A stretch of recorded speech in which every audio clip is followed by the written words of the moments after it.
Hi friends, easy ഇംഗ്ലീഷിൻ്റെ മറ്റൊരു ക്ലാസ്സിലേക്ക് എല്ലാവർക്കും സ്വാഗതം.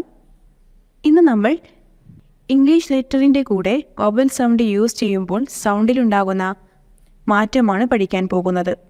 നമ്മൾ മുമ്പത്തെ ക്ലാസ് തന്നെ വാങ്ങിയിട്ടുണ്ട്. സ്വരാക്ഷരങ്ങൾ എന്നതിൻ്റെ ഇംഗ്ലീഷ് പേരാണ് വവൽ സൗണ്ട് എന്നുള്ളത്.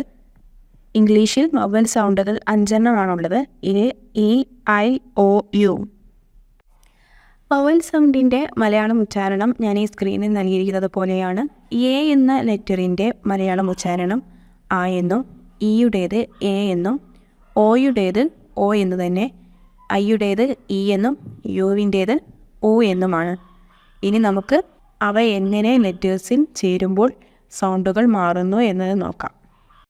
ഇത് മനസ്സിലാക്കി തരുന്നതിന് വേണ്ടിയിട്ട് ഞാൻ എൽ എന്നുള്ള ലെറ്ററാണ് എടുത്തിരിക്കുന്നത്.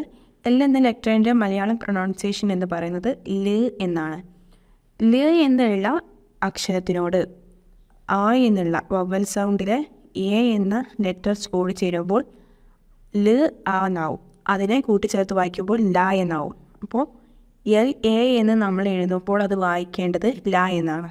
അതുപോലെ തന്നെ എൽ പ്ലസ് ഇ എന്നുള്ളത് ല് പ്ലസ് എ ആണ്. അതിനെ ലെ എന്നായി മാറും. അതുപോലെ എൽ പ്ലസ് ഐ ആകുമ്പോൾ അത് ലീ എന്നും, എൽ പ്ലസ് ഒ ആകുമ്പോൾ അത് ലോ എന്നും, എൽ പ്ലസ് യു ആകുമ്പോൾ അത് ലു എന്നും ആകുന്നു. ഇപ്പോൾ സ്ക്രീനിൽ നൽകിയിട്ടുള്ളത് എൽ എന്ന ലെറ്ററിനോട് വവൽ സൗണ്ടുകളായിട്ടുള്ള A, E, I, O, U എന്നിവ ചേർത്തിട്ടുള്ള കുറച്ച് വേർഡ്സ് ആണ്. എൽ എ എന്നിവയ്ക്ക് എക്സാമ്പിളാണ് ലാർജ്. കാരണം എൽ എ എന്ന് പറയുന്നത് ല എന്നായിരിക്കും പ്രൊനൗൺസ് ചെയ്യാൻ നമ്മൾ പറഞ്ഞു. അപ്പോൾ ലാർജ്. രണ്ടാമത്തത് എൽ ഇ എന്നുള്ളത് ലെഫ്റ്റ്, എൽ ഐ എന്നുള്ളത് ലൈവ്, എൽ ഒ എന്നുള്ളത് ലവ്, എൽ യു എന്നുള്ളത് ലക്കി. അപ്പോൾ നിങ്ങൾക്ക് ക്ലാസ്സുകൾ മനസ്സിലായെന്ന് കരുതുന്നു. ക്ലാസ്സുകൾ ഇഷ്ടപ്പെടുകയാണെങ്കിൽ ലൈക്ക് ചെയ്യുക, ചാനൽ സബ്സ്ക്രൈബ് ചെയ്യുക.